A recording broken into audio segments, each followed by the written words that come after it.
Gigit jari. Awalnya cuma pegang-pegangan, tangan ujung-ujungnya malah berpelaminan. Gak bahaya tak? Mencoba-coba kan fatal risikonya. Hubungan seks pernikah tak ada manfaatnya. Udah dapat KTP, PMS mulai. Jangan kau tutup mata, kita cegah bersama. Hargai diri sendiri, jangan cepat terbujuk kekasih. Hindari kontak fisik berlebih, jaga pikiran dan juga jaga lisan. Dekatkan diri dengan Tuhan, perbanyak kegiatan dan berhenti untuk nonton pornografi. Ayo tahan-tahan dulu, biar tidak ke penghulu. Jangan kau tukarkan cinta hanya untuk nikmat dunia. Kita generasi hebat, lahirkan generasi sehat, takkan ada untungnya Jika seks sebelum nikah.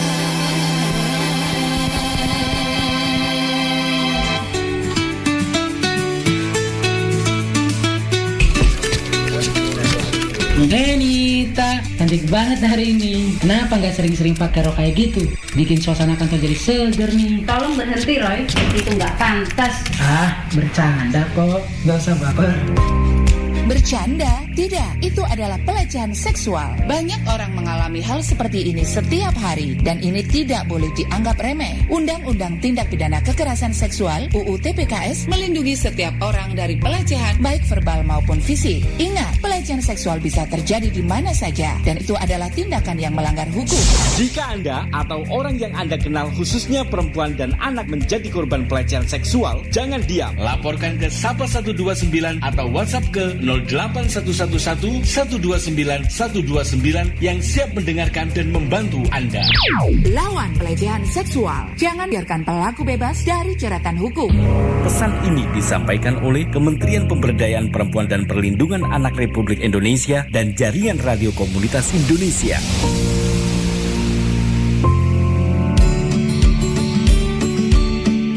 Resistensi antimikroba merupakan silent pandemic yang telah menjadi isu global dan serius untuk segera ditangani. Resistensi antimikroba terjadi ketika mikroba seperti bakteri, virus, jamur, atau parasit menjadi kebal terhadap pemberian antibiotik sehingga penyembuhan penyakit akan semakin sulit serta meningkatkan resiko penyebaran penyakit yang serius dan berpotensi menyebabkan kematian. Resistensi antimikroba diyakini tidak hanya berdampak bagi kesehatan manusia, tetapi juga pada hewan, tumbuhan, dan ikan. Resistensi antimikroba pada ikan, khususnya bagi ikan yang dibudidayakan, dapat terjadi akibat dari penularan melalui bakteri resisten yang ada di lingkungan, serta praktik penggunaan obat-obatan seperti antibiotik yang tidak sesuai dengan ketentuan, baik jenis, cara, jumlah, dan waktu pemberian. Resistensi antimikroba pada perikanan budidaya dapat mengakibatkan penurunan kualitas lingkungan budidaya. Ikan sakit sulit disembuhkan, menurunkan jumlah produksi dan produktivitas, menurunkan kualitas produk, serta menurunkan pendapatan pembudidaya ikan. Resistensi antimikroba pada perikanan budidaya dapat dicegah melalui penerapan budidaya ikan yang sehat. Gunakan antibiotik hanya untuk pengobatan ikan sakit secara bijak dan bertanggung jawab, serta pastikan antibiotik tersebut telah terdaftar di Kementerian Kelautan dan Perikanan. Ayo kita cegah resistensi antimikroba di perikanan budidaya demi masa depan yang lebih sehat. Kalau tidak kita, siapa lagi? Kalau tidak sekarang, kapan lagi? Advokasi dan informasi ini dipersembahkan oleh Food and Agriculture Organization, Kementerian Kelautan dan Perikanan Republik Indonesia, dan Jaringan Radio Komunitas Indonesia.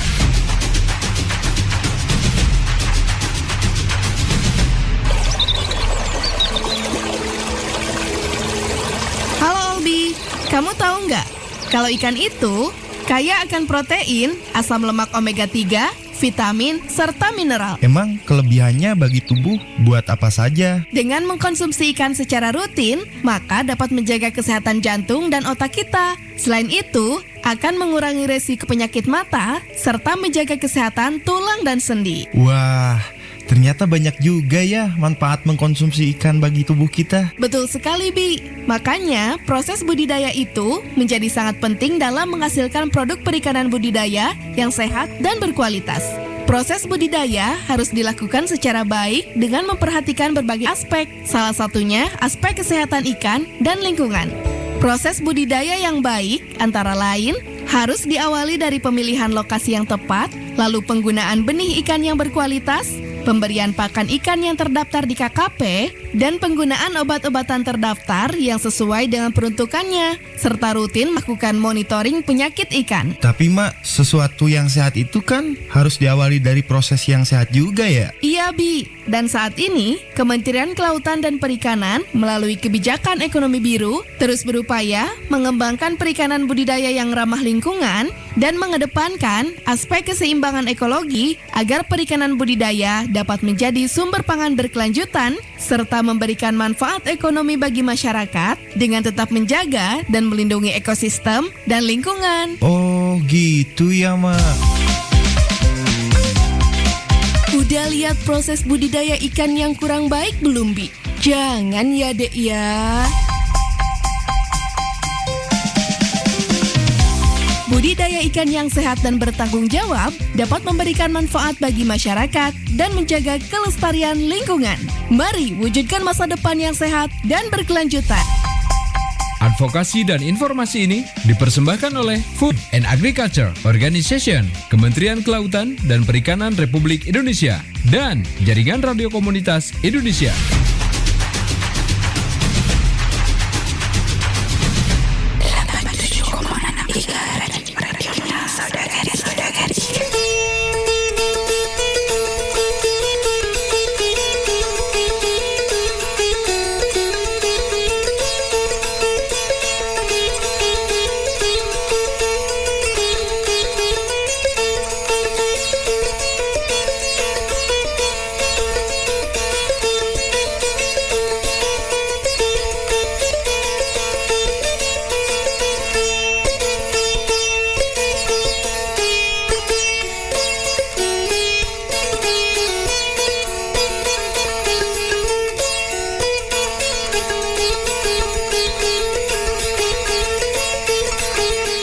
Assalamualaikum warahmatullahi wabarakatuh. Selamat sore saudagar IGA dimanapun Anda berada. Senang sekali dan bahagia rasanya untuk hari ini kita ketemu di program acara Disduk Capil Menyapa Masyarakat. Ya, tentu di hari ini, ya hari Jumat tanggal 25 Oktober 2024. Selama 1 jam ke depan kita akan menemani saudagar IGA, ya, dan tentunya Disduk Capil Menyapa Masyarakat yang edisi ke-23. Ya, acara ini diselenggarakan oleh Dinas Kependudukan dan Pencatatan Sipil Kabupaten Baru bekerjasama dengan IGA Radio dan didukung oleh Humas IKP Diskominfo SP Kabupaten Baru. Ya, tentu di hari ini adapun tema kita pada sore ini yaitu pentingnya update data kependudukan. Ya, jadi bagaimana itu pentingnya update data kependudukan? Tentunya hari ini saya tidak sendiri namun ditemani sama Bapak Ahmad SS yang sekarang sudah hadir di studio. Saya sapa beliau dulu. Assalamualaikum. Waalaikumsalam warahmatullahi wabarakatuh. Iya, apa kabar Pak Ahmad? Alhamdulillah. Iya, alhamdulillah sehat-sehat. Ya, perlu kami sampaikan bahwa Bapak Ahmad ini adalah Kepala Bidang Pengelolaan Informasi Administrasi Kependudukan dan Pemanfaatan Data Disduk Capil Kabupaten Baru. Ya, begitu di Betul. Ya, jadi Kepala Bidang Pengelolaan Informasi Administrasi Kependudukan dan Pemanfaatan Data Disduk Capil Kabupaten Baru. Ya, tema kita pada hari ini saya lihat pentingnya update data kependudukan. Ya, mungkin bisa langsung saja ini Pak Kabid, Pak Ahmad. Ya, tentunya pentingnya update data kependudukan di Disduk Capil Kabupaten Baru. Ya, mungkin langsung saja, Tabe. Ya, terima kasih. Assalamualaikum warahmatullahi wabarakatuh. Waalaikumsalam warahmatullahi wabarakatuh. Pendengar Radio IGA yang saya hormati, terima kasih Pak Jalil atas waktu yang diberikan ke kami untuk menyapa masyarakat terkait data kependudukan. Di Dukcapil ada beberapa hal yang kami pakai untuk mensosialisasikan terkait apa-apa yang harus diupdate, harus diperbaiki.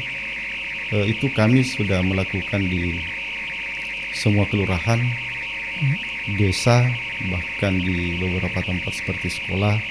Itu kami lakukan sosialisasi. Kemudian di tema ini pentingnya mengupdate atau memperbaharui, merubah data kependudukan. Karena di Dinas Dukcapil untuk saat ini masih banyak masyarakat kita nanti setelah terdesak, nanti setelah mau dipakai KTP-nya, data kependudukannya baru datang ke Capil. Sementara kami di Capil ada beberapa hal yang harus dipenuhi ketika ada perubahan. Ya, tidak serta-merta langsung kami print itu sudah jadi. Itu harus kami memperhatikan seperti apa data keluarga ini, data warga ini, sehingga kami bisa memproses. Di elemen data, karena ini ada di Dinas Dukcapil itu ada 24 layanan. Tentu di kesempatan ini harus kami batasi. Yang paling sering adalah kartu keluarga atau yang kita bisa kenal KK, kemudian KTP. Itu satu pasang. Itu yang paling sering ada perubahan. Termasuk akte kematian, akte kelahiran, itu yang umum. Nah, kami dulu fokus di KTP. Nah, ini di KTP ada beberapa elemen data yang kadang mungkin masyarakat belum memahami. Yang pertama itu yang tertulis di KTP ada namanya NIK, nomor induk kependudukan. NIK ini adalah data pribadi, juga data tunggal. Tidak ada yang sama. Meskipun orang ini lahir kembar, itu NIK-nya tidak akan pernah sama. Ya, jadi kalau ada yang sama NIK-nya, itu perlu dibawa ke Capil seperti apa, kenapa bisa sama. Karena di NIK itu ada yang dimuat, misalnya kalau kita di Baru itu 73, itu Kabupaten Baru, kode Kabupaten Baru. Kemudian 11 itu 73 itu Sulawesi Selatan, kemudian 11 itu Baru, Kabupaten Baru. Kemudian ada lagi 0, kalau di kecamatan, misalnya Kecamatan Baru itu 03. Kemudian masuk tanggal lahir, masuk bulan lahir, masuk tahun lahir. Kemudian yang terakhir itu ada 30, kemudian ada 1, ada 2, itu sistem. Jadi tidak bakalan sama meskipun awalnya ini sama, sampai tanggal lahirnya kalau dia misalnya kembar, tetapi di sistem pasti beda. Tapi seumpama saya namaku Abdul Jalil, kalau kan banyak nama di sini sama, betul. Meskipun sama itu tidak akan sama nicknya itu. Makanya kami di Capil itu biasa kan orang mencari nama itu by name by address, itu yang umum. Kalau kami menganut by nick. By nick.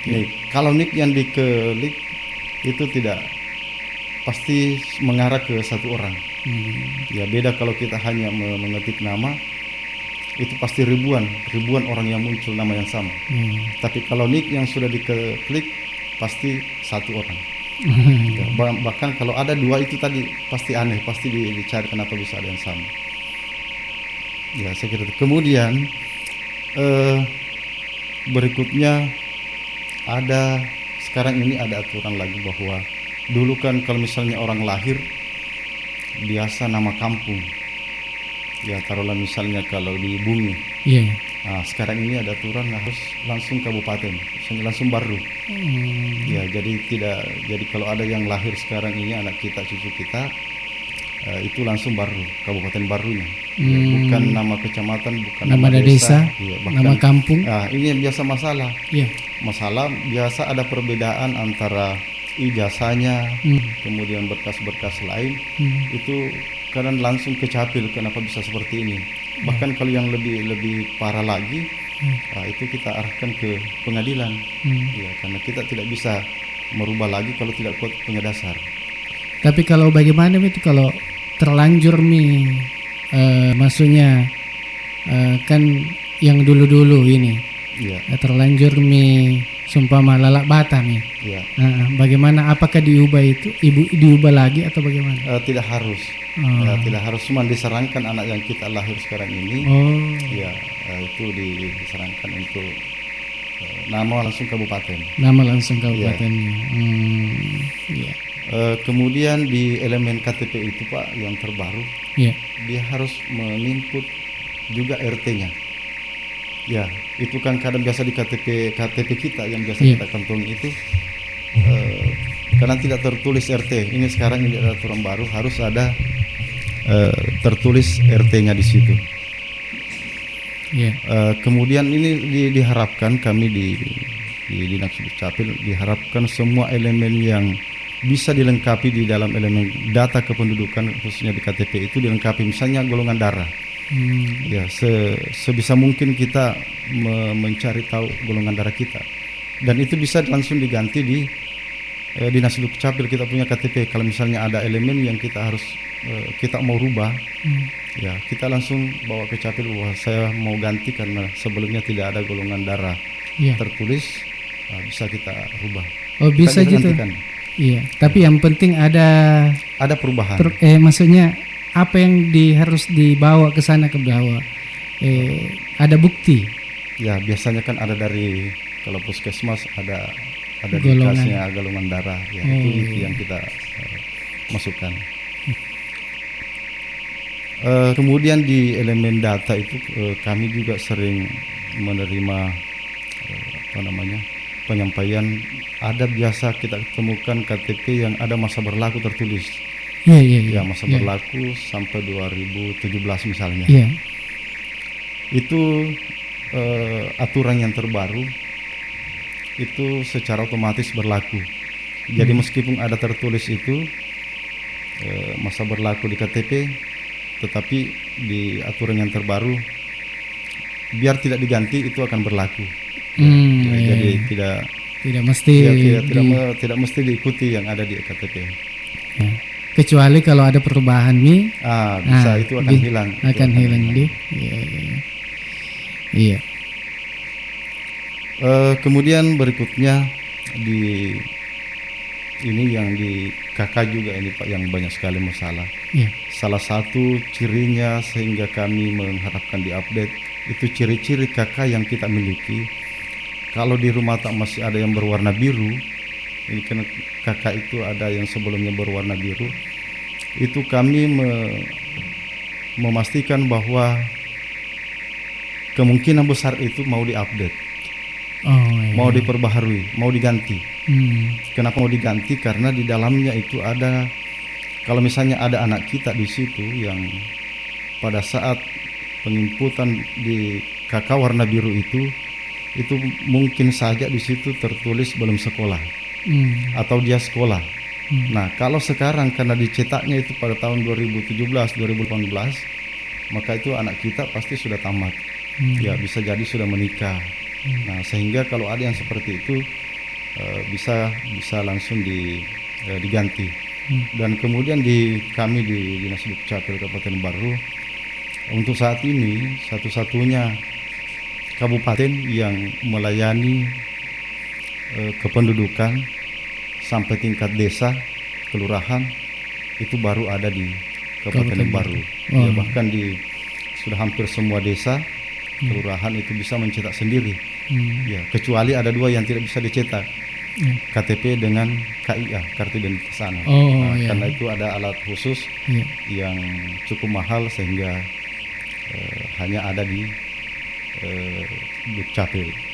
Jadi kalau akte kelahiran? Akte kelahiran bisa semua yang berwarna putih. Ya. Ya, kertas berwarna putih itu bisa dicetak. Oh, di desa. Desa kelurahan. Desa kelurahan. Wah, luar biasa. Iya. Ini mungkin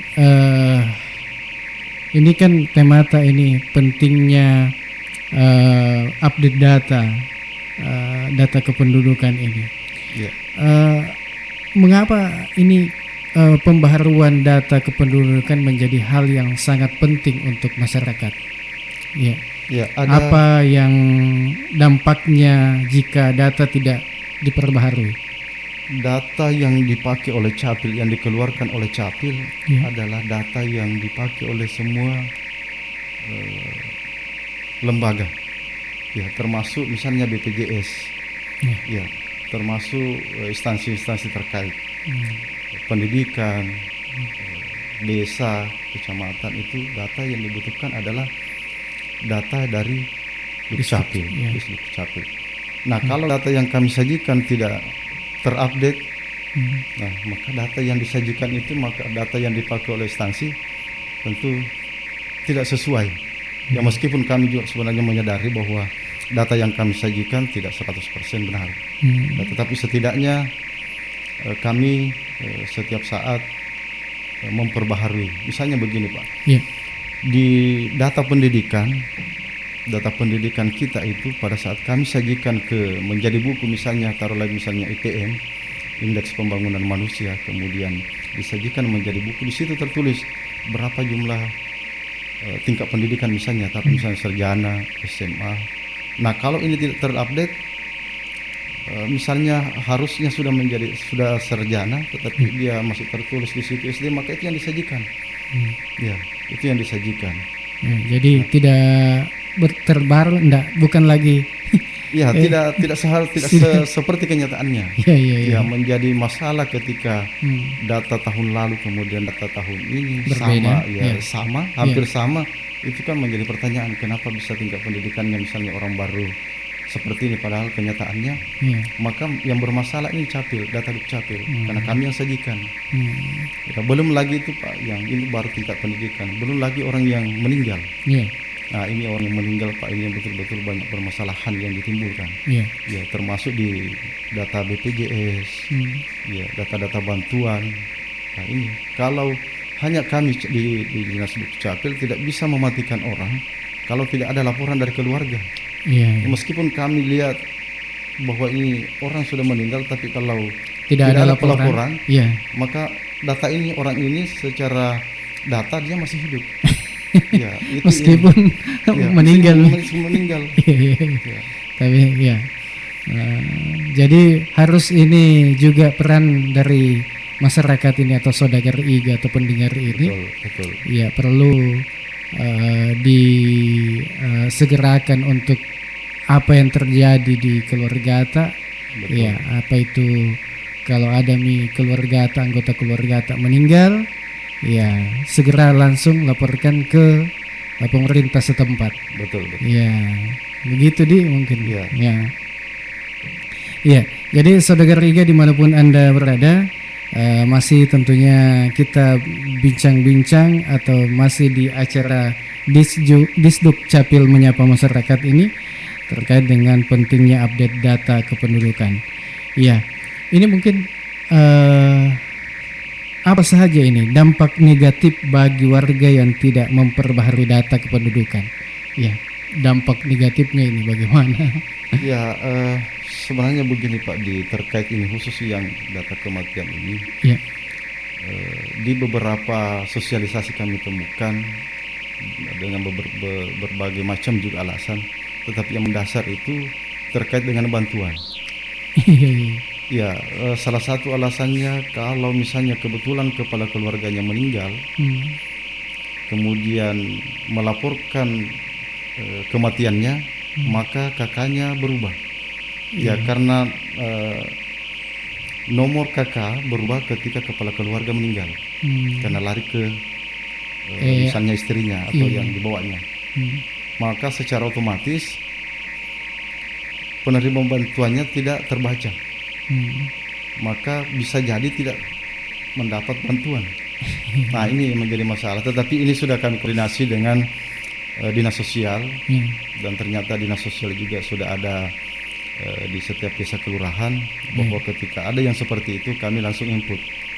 Ya, jadi ini sudah bukan lagi masalah jika ada terkait dengan bantuan. Ya langsung terima di pengganti atau penerima berikutnya. Sudah tidak menjadi masalah lagi jika hal itu menjadi sebuah alasan. Iya, karena ada ku dengar juga biasa itu masyarakat dia bilang pak magina dek ta perbaharui kakak tadi. Iya, kenapa ini tidak kita perbarui mantau kan naseng apa diamat untuk bantuan. Apa naseng maten ye bapaknya rekenna atau kepala keluarga ya. Jadi biasa mungkin begitu. Mungkin juga yang kita dapatkan informasi begitu di Pak Ahmad. Betul. Jadi ini kan seharusnya ini ketika kepala keluarga itu otomatis harusnya langsung diganti karena ini kan pasti karena beliau tulang punggung keluarga. Kalau misalnya dia orang tua laki-laki yang meninggal. Tapi tidak ada pengaruhnya itu kalau yang kita sampaikan tadi bahwa sudah koordinasi dengan dinas sosial di. Saya kira sudah tidak. Ya, tinggal ini bagaimana kerjasamanya pihak pemerintah setempat. Untuk membantu masyarakatnya, artinya mengawal berkas-berkas ini.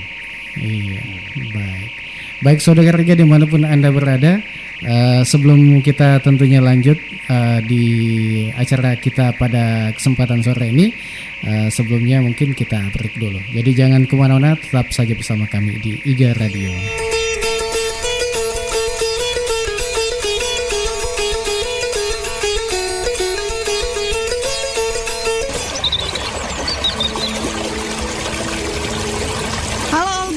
Kamu tahu nggak, kalau ikan itu kaya akan protein, asam lemak omega 3, vitamin, serta mineral. Emang kelebihannya bagi tubuh buat apa saja? Dengan mengkonsumsi ikan secara rutin, maka dapat menjaga kesehatan jantung dan otak kita. Selain itu, akan mengurangi resiko penyakit mata, serta menjaga kesehatan tulang dan sendi. Wah, ternyata banyak juga ya manfaat mengkonsumsi ikan bagi tubuh kita. Betul sekali, Bi. Makanya, proses budidaya itu menjadi sangat penting dalam menghasilkan produk perikanan budidaya yang sehat dan berkualitas.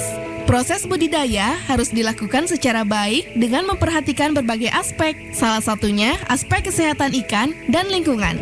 Proses budidaya yang baik antara lain harus diawali dari pemilihan lokasi yang tepat, lalu penggunaan benih ikan yang berkualitas, pemberian pakan ikan yang terdaftar di KKP, dan penggunaan obat-obatan terdaftar yang sesuai dengan peruntukannya, serta rutin melakukan monitoring penyakit ikan. Tapi Mak, sesuatu yang sehat itu kan harus diawali dari proses yang sehat juga ya? Iya, Bi. Dan saat ini, Kementerian Kelautan dan Perikanan melalui kebijakan ekonomi biru terus berupaya mengembangkan perikanan budidaya yang ramah lingkungan dan mengedepankan aspek keseimbangan ekologi agar perikanan budidaya dapat menjadi sumber pangan berkelanjutan serta memberikan manfaat ekonomi bagi masyarakat dengan tetap menjaga dan melindungi ekosistem dan lingkungan. Oh gitu ya, Mak. Udah lihat proses budidaya ikan yang kurang baik belum, Bi? Jangan ya, Dek ya. Budidaya ikan yang sehat dan bertanggung jawab dapat memberikan manfaat bagi masyarakat dan menjaga kelestarian lingkungan. Mari wujudkan masa depan yang sehat dan berkelanjutan. Advokasi dan informasi ini dipersembahkan oleh Food and Agriculture Organization, Kementerian Kelautan dan Perikanan Republik Indonesia, dan Jaringan Radio Komunitas Indonesia.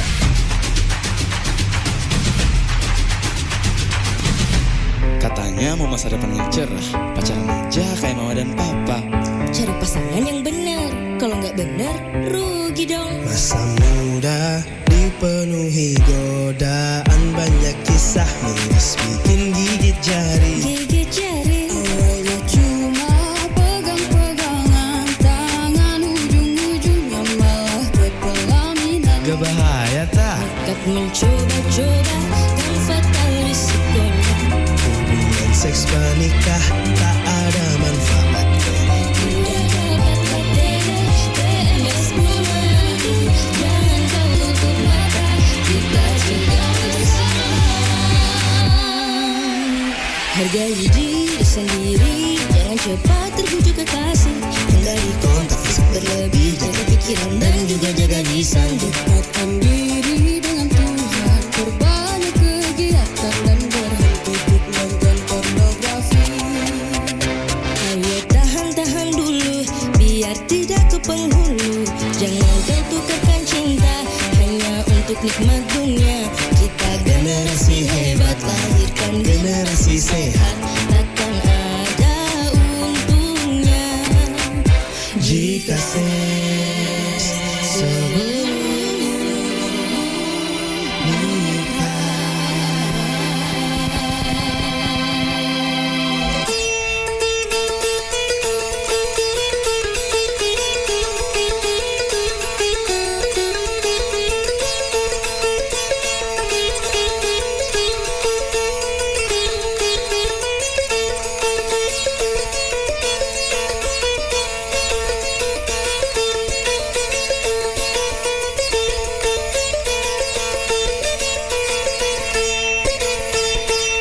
Iya, masih di Disduk Capil Menyapa Masyarakat atau DMM ke-23. Ini dengan tema pentingnya update data kependudukan, dan tentunya acara ini didukung oleh Dinas Kependudukan dan Pencatatan Sipil Kabupaten Baru, ya, dan IG Radio, dan kerjasama juga Dinas Kominfo atau Humas IKP Dinas Kominfo Kabupaten Baru. Ya, dan tentunya pada hari ini ya masih bersama saya Alil dan tentunya Pak Ahmad, yang tentu sampai dengan pukul 16 nanti. Ya, waktu saat ini di studio sudah menunjukkan pukul 15:36. Ya, kita lanjut ini lagi bincang-bincang kita atau talk show kita pada hari ini. Ya, masih terkait dengan pentingnya update data ini, update data kependudukan. Kemudian tadi sempat disampaikan bahwa jenis data kependudukan yang harus selalu diperbaharui kan ada tadi disampaikan, tapi mungkin bisa diulang kembali Pak Ahmad, apa jenis data kependudukan yang harus selalu diperbaharui, kemudian apakah data tempat tinggal termasuk salah satunya, ya, ataukah kalau pindah rumah maki seumpama dari tetangga sini, nah kasih pindah rumahnya, ya kan biasa kalau di Rambugis, Mapalite bola, haruskah diperbaharui data juga begitu, kapan Pak Ahmad? Tabe.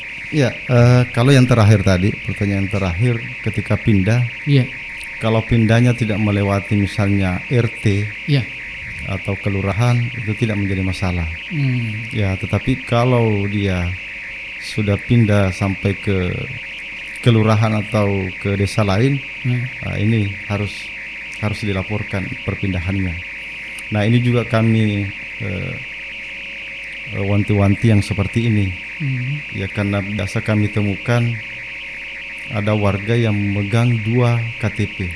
Oh iya. Nah, ini kalau yang seperti ini memungkinkan ada keributan apalagi menjelang pemilu. Iya. Ini yang harus yang kami antisipasi. Iya. Jadi kami di Dinas Dukcapil mengantisipasi ketika ada perpindahan seperti ini, nanti kami cetak data barunya setelah menyetor data lama. Ya, dalam hal ini kakaknya dengan KTP-nya. Harus di store. Iya, harus di store, di store. Karena yang dipakai masuk ke memilih itu ya bisa KTP, ya bisa kakak. Nah, ini kalau dia pegang ini dimungkinkan, meskipun sebenarnya nanti ada petugas di sana, tetapi bisa jadi. Jadi kami di Dinas Dukcapil menjaga hal ini, menjaga jangan sampai ada orang, ada warga yang mencoba-coba seperti itu. Ya, ini kami sudah antisipasi seperti itu. Iya, dan ya seperti tadi, kalau pindah RT, maksudnya ya dari RT 1 ke RT 2, haruskah di sebaiknya? Oh, iya. Karena di KTP itu ada RT. Ya, ada tertulis di situ RT. Kalau dia sudah pindah, ya sebaiknya juga dilaporkan. Ya, itu pasti diganti KTP-nya karena ada tertulis RT. Ya, ini menertibkan juga sebenarnya warga kita. Jadi pada saat ada pendataan itu jelas.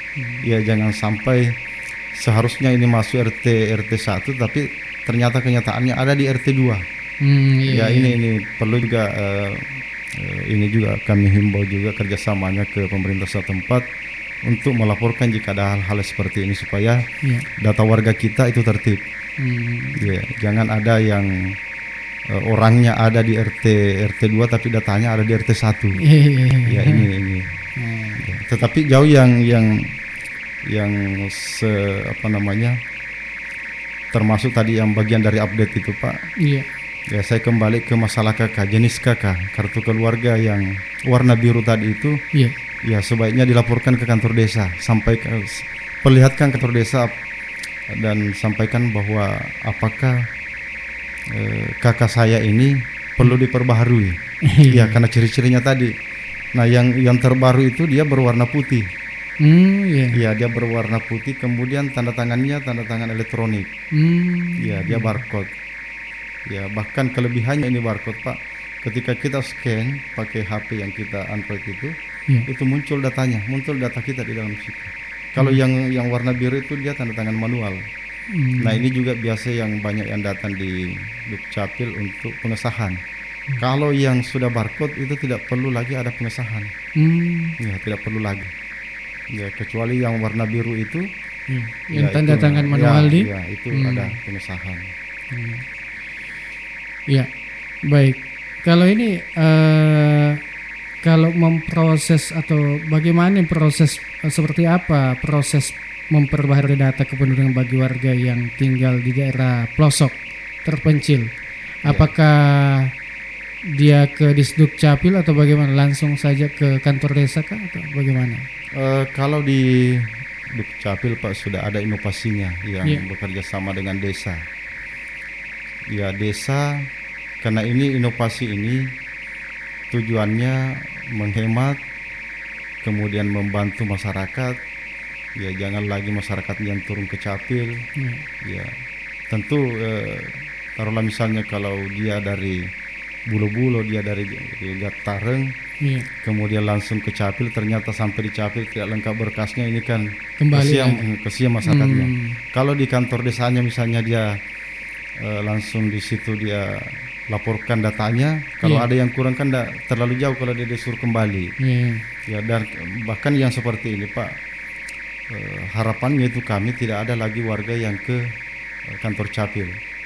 Ya, semuanya selesai di kantor desa. Karena kantor desa ini online dengan Dukcapil. Ya, semua data-data yang dilaporkan oleh masyarakatnya itu dikerjakan dalam beberapa waktu. Ada hari yang ditentukan bahwa desa ini dikerjakan hari Senin, misalnya hari Selasa. Nah, itu di jadwal. Jadi masyarakat kalau dia tidak terlalu terburu-buru, misalnya dia datanya tidak urgen, nah itu bisa menunggu di kantor desa atau di desanya. Kecuali kalau dia urgen, nah, itu tidak, kami langsung proses. Bahkan kalau misalnya ada yang kebakaran, ada yang masuk rumah sakit, itu kami langsung bawakan. Ya, kalau misalnya kakaknya KTP-nya itu langsung kami cetak, langsung kami bawakan ke yang bersangkutan. Ya, jadi seperti apa yang harus dilakukan ini? Kan tadi disampaikan bahwa masyarakat langsung saja ke kantor desa. Ya, kemudian atau kalau yang urgen bisa langsung ke Disduk Capil. Apakah harus ada pengantar dari desa atau bagaimana? Tidak harus, tinggal pihak desa Ya. melaporkan ke kami bahwa kami atas nama ini, warga ini misalnya kena bencana atau misalnya kebakaran. Ya. Kemudian dari desa mengirimkan data, itu langsung kami cetak. Itu langsung kami cetak. Iya. Jadi Dan tidak perlu ada tidak perlu lagi dia rekomendasi atau apakah? Ya, tidak perlu lagi pengantar-pengantar. Ya, itu terkhusus untuk urgen. Oh iya. Ya. Baik, Saudagar Iga dimanapun Anda berada, ya jika Saudagar Iga yang ingin bertanya, ya mungkin bisa Anda bertanya baik melalui nomor telepon yang sudah kami siapkan di 081355098880.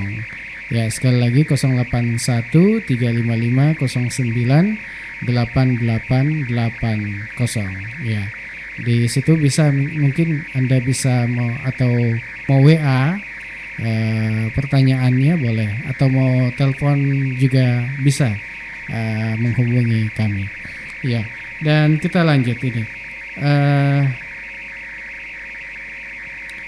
Ini kebijakan pemerintah untuk memastikan seluruh warga memperbaharui data kependudukan secara berkala ini seperti apa kebijakan pemerintah ini untuk memastikan seluruh warga di baru ini ya tentunya memperbaharui data kependudukan secara berkala. Bagaimana itu? Ya. Kami di Dinas Dukcapil khususnya di bidang pemanfaatan data, di bidang saya, itu ada program yang kami lakukan setiap tahun. Ya, semua desa, kelurahan itu kami turun sosialisasi.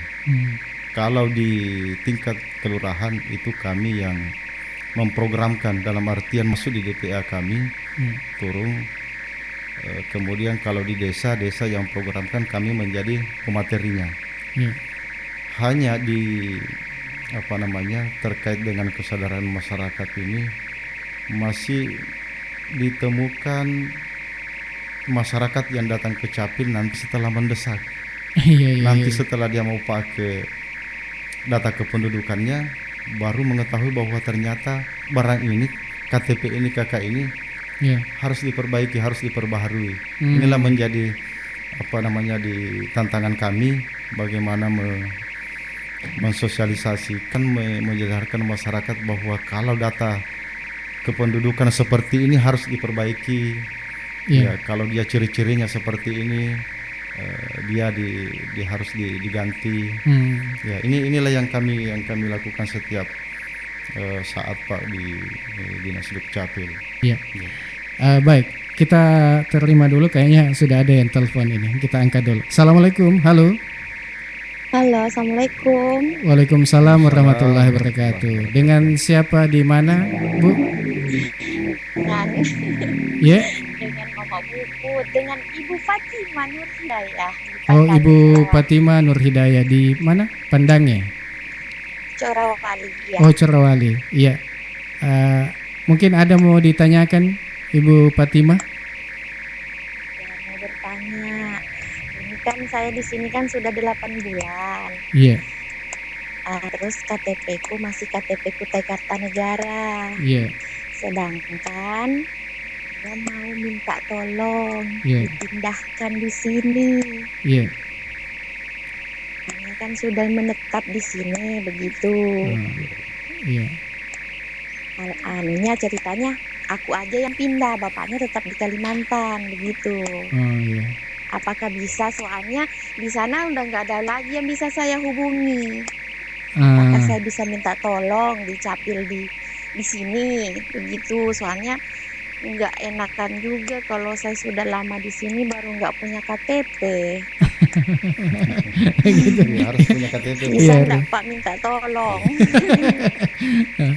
Anunya sudah ada pengajuanku Pak di Capil sudah 1 minggu. Oh begitu. Oh iya. Iya, sudah ada pengajuan. Sudah pernah ke kantor Capil, Bu? Sudah. hari tanggal berapa? Kalau 1 minggu yang lalu lah. Ya. Oh iya. Oh iya. Aku mau minta tolong Pak, mau pindah soalnya Siap, Bu. nggak ada lagi yang bisa saya hubungi di sana. Ya, siap Bu. Oh iya. Iya. Oke. Ada lagi pertanyaan Ibu? Nanti dijawab. Itu Pak. aja. Oh iya. Iya, terima kasih Bu Fatimah. Iya. Sama-sama Bapak Alin. Iya. Oke. Makasih juga Bapak narasumber. Terima kasih, kasih Bu. dan Iya. saya mengharap pertolongannya Bapak. Siap Bu. Iya. Oke. Terima kasih banyak ini Bu Fatimah. Iya, sama-sama. Iya. Baik. Langsung saja Pak Ahmad. Ya, terima Iya. kasih Bu Fatimah. Fatimah dari Cokowali. Iya. Ya, memang ada 2 jenis orang pindah. Iya. Bisa dia menarik datanya dari asalnya, taruh misalnya kalau ini dari Kalimantan, Iya. ya ada namanya SKPWNI, ya, surat pindah. Kemudian kalau orangnya sudah ada di sini, ya itu menjadi bagian juga dari inovasi kami bahwa tidak harus lagi orangnya kembali ke, kalau misalnya ke Kalimantan untuk menarik datanya. Iya. Tetapi bisa minta bantuan dari Capil baru, Iya. kemudian Capil baru komunikasi ke Capil asalnya, Iya. nah, itu bisa ditarikkan. Oh. Ya, dan saya kira ini Ibu kalau sudah pernah ke Capil baru itu artinya sudah pernah difoto. Ya, karena persyaratannya harus difoto orangnya, kemudian dikirimkan ke Capil asalnya bahwa orang ini, Iya. nik ini, nama ini, alamat ini itu sudah ada di baru. Oh iya. Ya, mohon iya. ditarik datanya. Oh. Ya, mohon dilepas. Ya, Hmm. jadi seperti itu komunikasi kami. Ya, tapi saya kira ini tetap kami telusuri nanti datanya. Iya. Tetapi kalau seperti ini tadi sudah pernah datang ke Capil. Iya. Capil itu saya pastikan sudah berproses. Hmm. Memang beda-beda Pak, beda-beda. Kami tidak bisa menentukan waktunya kalau seperti ini, karena tergantung Capilnya yang di sana. Oh, Apakah iya. dia cepat mau merespon, Iya. ya atau seperti apa itu kami menunggu. Kita Capil yang mengusulkan itu hanya menunggu. Wah. Tetapi pasti terproses. Ya, mudah-mudahan kita menunggu saja ini Ibu Yaya ya, Ibu Fatimah. Iya, Ibu Fatimah. Ya, terima kasih. Mudah-mudahan nanti diproses secepatnya. Iya. Oke. Kita lanjut untuk selanjutnya tentunya di acara kita pada hari ini masih di Disduk Capil Menyapa Masyarakat. Ya, dan masih terkait dengan pentingnya update data kependudukan ini. Ya, ini apakah ada sanksi bagi warga yang tidak melakukan update data kependudukan dalam waktu yang tidak ditentukan ini?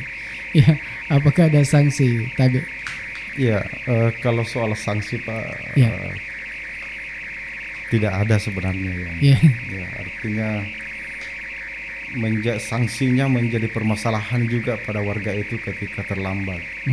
Ya, artinya ada konsekuensi ketika terlambat menyadari bahwa data kependudukannya harus diperbaiki. Taruhlah misalnya ada urusan mendadak, misalnya anaknya mau mendaftar, ternyata ada perbedaan nama misalnya. Ya, ada perbedaan nama, berbeda nama di akte kelahiran, di ijazah, di KK, di KTP. Ya, sementara anaknya proses pendaftaran. Ini kan menjadi masalah. Tidak mungkin kami langsung samakan. Tentu kami harus mencari bukti-bukti kenapa bisa muncul nama ini, kenapa bisa muncul dan nama dari data ini, itu butuh proses. Ya, ini menjadi suatu hukuman bagi masyarakat kita terlambat mengurus. Ya, pasti ini menjadi masalah di anaknya tadi kalau misalnya sudah mau pendaftaran. Ya, di samping itu Pak, banyak permasalahan juga yang taruhlah misalnya orang yang mau menikah. Iya. Ya, ini orang yang mau menikah banyak juga permasalahan. Ya, dia sudah cerai. Iya. Ya, tapi dia mengantongi KTP yang statusnya di situ masih menikah. Ya, kalau istilah ya Pak Kadis yang lalu itu, ya KTP-nya itu berdoa supaya tidak menikah. Ya, artinya apa? Kalau sudah misalnya sudah cerai, sudah ada akte cerai, silahkan ganti KTP-nya. Hmm. Karena menjadi masalah juga nanti, kalau nanti sudah ada waktu, misalnya sudah waktu ditentukan, baru mau datang Iya. mengurus. Iya. Iya. Masih untung kalau tidak ada halangan di capil. Iya. Kalau misalnya jaringan lagi tidak bagus, Iya. sementara mau menikah ini, Pak KUA ini tidak mau menikahkan kalau statusnya orang di KTP-nya itu status menikah. Iya, iya, Pasti iya. KUA menyuruh barang ganti nih. Hmm. Nah, ini salah satu permasalahan. Iya. Kalau masyarakat kita terlambat menyadari bahwa data kependudukannya ya seharusnya diperbaiki, Iya. harusnya dirubah. Iya. Biasa kan juga kalau di permasalahan yang di Capil ini selain tadi itu yang mau menikah, katanya juga ada biasa itu masalah terkait meninggal nih, tapi belum ada yang mengklaim bahwa belum Pak meninggal, kenapa meninggal di sini, bagaimana gitu ceritanya? Iya. 1 minggu yang lalu Pak, Iya. saya didatangi juga masyarakat. Iya. Ya, orang ini membawa akte kematiannya. Weh. Nah, ini yang aneh Pak. Iya. Iya. Akte kematian? Akte kematiannya dia bawa. Yang meninggal ini yang bawa? Yang meninggal. Wah, Nah, ini yang. Iya. Kalau di ini Pak, berdiri bulu-bulu Pak orang meninggal. Ternyata Pak di Capil itu ada beberapa versi. Iya. Sehingga orang meninggal. Ya, ada versi karena keluarganya atau pasangannya mau menikah. Ya, kan untuk amannya orang mau menikah harus kasih meninggal ya? Iya, karena dia kalau misalnya mau menikah 2 kali harus ada izin. Iya. Ya, harus ada akte cerai. Tapi kalau misalnya dia mau 2, ya kalau dia mudahnya, dia matikan. Ya, dia matikan, dia terbit akte kematian, maka dia lancar-lancar. Yang kedua ada juga versi yang BPJS. Ini juga yang ini juga masalah juga ini. Orang BPJS datang bilang Pak ini meninggal. Padahal di kami itu data kami masih hidup. Ya, ini mungkin ada keluarganya yang meminjam. Ini juga menjadi masalah juga. Ya, masalah juga, dan kami juga butuh disosialisasikan ini barang. Iya. Jangan sampai ada meminjamkan data BPJS-nya meskipun itu keluarga. Kita tidak minta kalau misalnya dia meninggal, maka orang yang seharusnya tidak meninggal ini juga meninggal. Maksudnya itu bagaimana? Bisa saja KTP-nya, kakaknya, keluarganya dipakai karena mungkin bermasalah kakaknya KTP-nya sehingga dia mengambil KTP orang. Biasa juga ada yang begitu, ada yang sampai melapor seperti itu. Itu artinya ada mungkin ini oknum ini yang sampai lolos di pencatatan BPJS. Kemudian yang ada juga versi yang versi tetangganya meninggal sehingga muncul akte kematian. mungkin karena sudah lama tidak ada di kampung, sudah beberapa tahun tidak ada kabarnya, sehingga diterbitkan akte kematian entah dari keluarganya, mungkin persoalan harta atau persoalan apa sehingga terbitkan. Tiba-tiba ada kembali. Ya, ini juga menjadi persoalan. Jadi kami sangat menelusuri betul-betul saksi. Ketika ada yang meninggal itu betul-betul kami butuh sampai 3-4 orang saksinya. Siapa itu? Kan biasa kalau akte kematian harus ada foto nisan atau bagaimana? Dulu kami pernah pakai itu. Tetapi ternyata kami punya kendala karena teman-teman kami di petugas register desa kelurahan itu tidak bisa tidak semua berani untuk pergi ke situ, apalagi kalau bukan keluarganya. Apalagi kalau malam-malam. Bahkan dulu Pak almarhum itu Pak Kadis dia bilang kami tidak mengenal waktu. Sebaiknya malam kita pergi foto, itu kan lebih parah. Lebih ekstrim. Sebenarnya kekhawatiran yang seperti itu memotret nisannya itu seperti tadi, meminimalisir adanya pemanfaatan data yang seharusnya tidak seperti itu, misalnya orang yang meninggal. Ya, jadi kalau memang meninggal harus jelas buktinya. Ya, salah satunya nisan, bahkan yang lebih ekstrim itu dipoto pada saat dia meninggal. Ya. Oh, berarti yang itu yang kemarin ada inovasinya juga itu. Ya, inovasi. Matipe ya. Matipe ya. Jadi pada saat meninggal, ya, sebelum dimakamkan itu sudah dikeluarkan akte kematiannya. Wah, inovasi masih berjalan sekarang.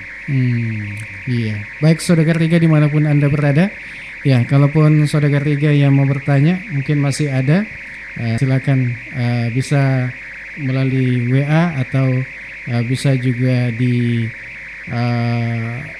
YouTube ya, komentar di YouTube, silakan. Ya, baik. Sebelum kita tentunya mengakhiri acara kita ini, kita akan break sejenak dan tetap bersama kami di IGA Radio. Resistensi antimikroba merupakan silent pandemic yang telah menjadi isu global dan serius untuk segera ditangani. Resistensi antimikroba terjadi ketika mikroba seperti bakteri, virus, jamur, atau parasit menjadi kebal terhadap pemberian antibiotik, sehingga penyembuhan penyakit akan semakin sulit, serta meningkatkan resiko penyebaran penyakit yang serius dan berpotensi menyebabkan kematian. Resistensi antimikroba diyakini tidak hanya berdampak bagi kesehatan manusia, tetapi juga pada hewan, tumbuhan, dan ikan.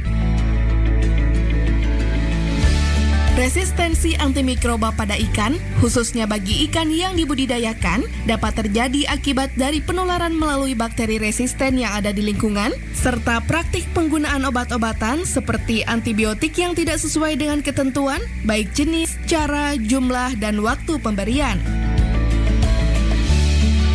Resistensi antimikroba pada perikanan budidaya dapat mengakibatkan penurunan kualitas lingkungan budidaya. Ikan sakit sulit disembuhkan, menurunkan jumlah produksi dan produktivitas, menurunkan kualitas produk, serta menurunkan pendapatan pembudidaya ikan. Resistensi antimikroba pada perikanan budidaya dapat dicegah melalui penerapan budidaya ikan yang sehat. Gunakan antibiotik hanya untuk pengobatan ikan sakit secara bijak dan bertanggung jawab, serta pastikan antibiotik tersebut telah terdaftar di Kementerian Kelautan dan Perikanan. Ayo kita cegah resistensi antimikroba di perikanan budidaya demi masa depan yang lebih sehat. Kalau tidak kita, siapa lagi? Kalau tidak sekarang, kapan lagi? Advokasi dan informasi ini dipersembahkan oleh Food and Agriculture Organization, Kementerian Kelautan dan Perikanan Republik Indonesia, dan Jaringan Radio Komunitas Indonesia.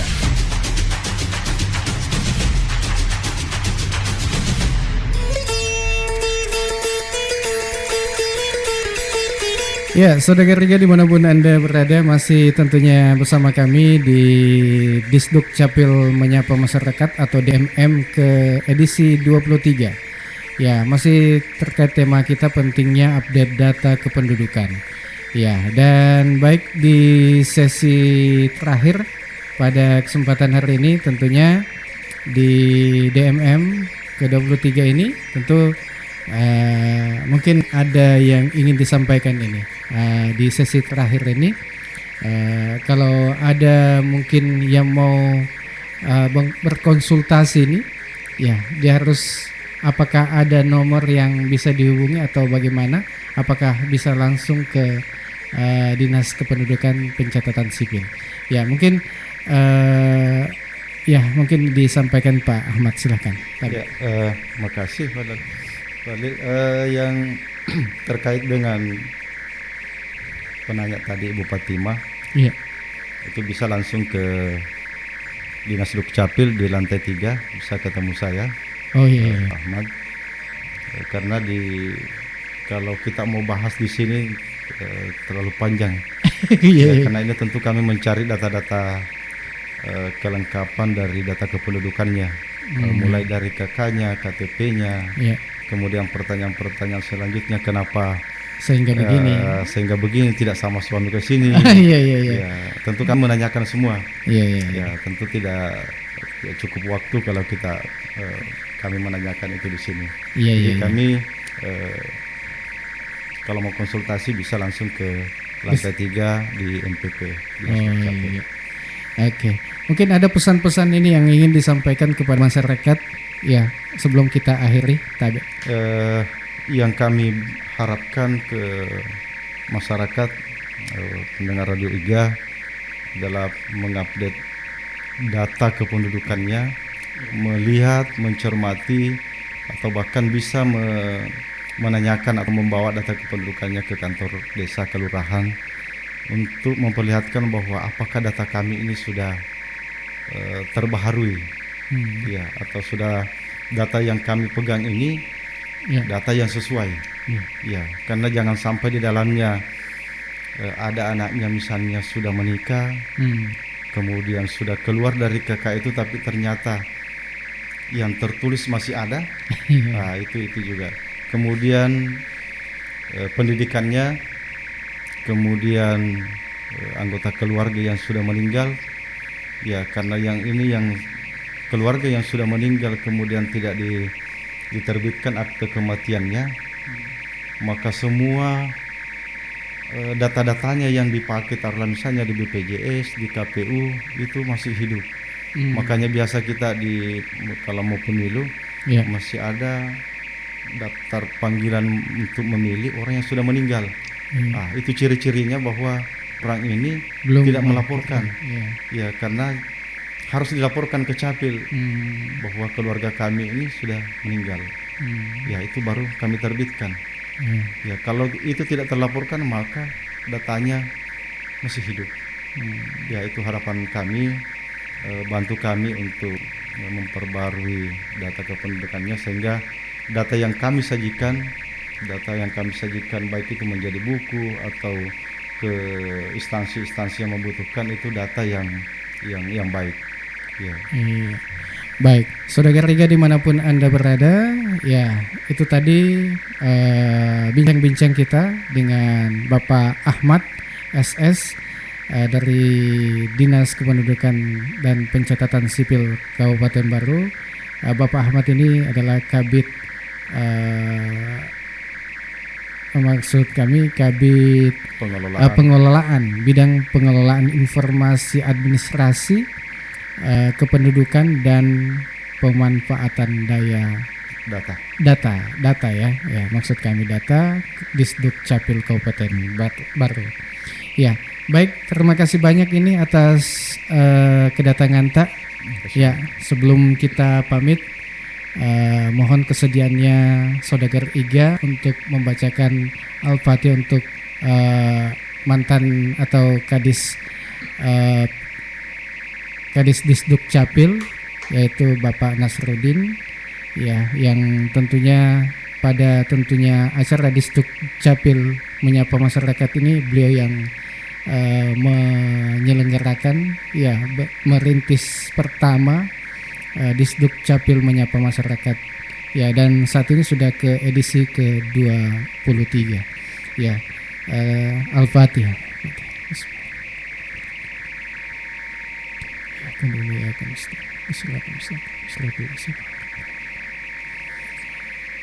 Amin. Ya, makasih. Sekian yang kami sampaikan dan mudah-mudahan apa yang telah kita sampaikan ke Saudagar IGA dimanapun Anda berada, ya, membawa berkah bagi kita semua dan tentunya bermanfaat bagi Saudagar IGA. Dari Jalan Semangka nomor 95A Bungi Lalabata, saya Alil bersama dengan Pak Ahmad. Mohon pamit. Wabillahi taufiq wal hidayah. Wassalamualaikum warahmatullahi wabarakatuh. Waalaikumsalam.